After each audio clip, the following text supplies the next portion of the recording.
Welcome to the magical world of adventures, where every story is a new adventure. Let's go. Once upon a time, in the lush jungle of Leonopolis, there lived a crocodile who was a little different from the others. His name was Carmelo, and unlike his friends, his skin was a deep, vibrant green. But what made this crocodile even more special was his love for baking. One sunny day, Carmelo decided to bake a new cake for the friendship fair in the forest. He took out his secret ingredients, clouds, stardust, and a touch of rainbow, while cheerfully singing cupcakes here, cakes there. He began to mix all the ingredients in his big jade bowl. His best friend, Pipo the toucan, flew to the kitchen window and peeked in, seeing the cloud of flour emerging. "Carmelo, it smells delicious," he exclaimed. "Thanks, Pipo, replied the crocodile with a wink. "I think I made my special mix fluffier than ever today." Meanwhile, in a small corner of the jungle, Pipo had an idea.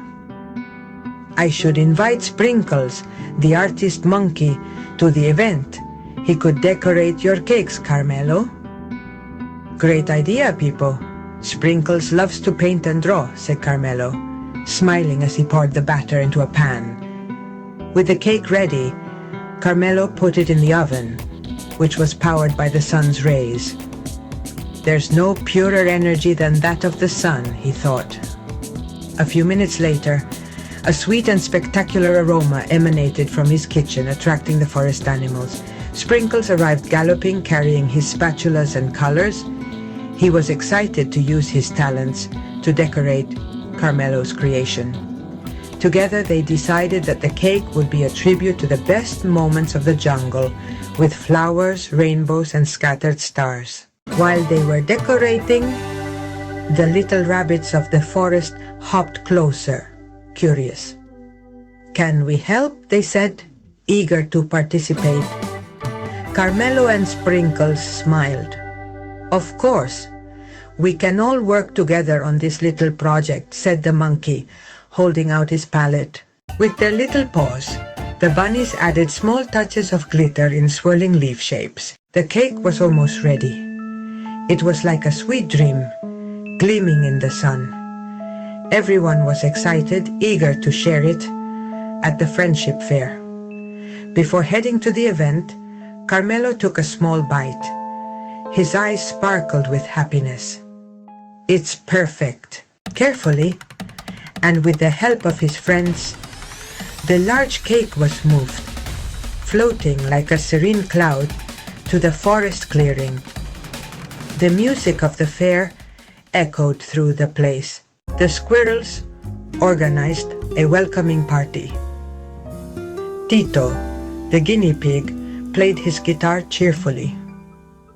"What a joyful atmosphere," he commented as he played. Carmelo's floating cake was the star of the event. Everyone was amazed by its beautiful appearance and intoxicating aroma. With a "let the party begin," Carmelo cut the first piece. "Delicious," everyone exclaimed in unison after tasting the cake. During the party, Carmelo told stories about how he decided to become a baker in his youth. Under the starlight, he shared how he always believed that the love for what one does is what makes one exceptional. Stories of friendship filled the air, as did laughter and dancing. At the end of the night, a resplendent rainbow formed in the sky, as if embracing the event. And so, among friends, stories, and cake, Carmelo and his friends knew that the true secret behind their dedication was the happiness shared among everyone. And that's all, folks. Will you subscribe and give me a big thumbs up? See you soon.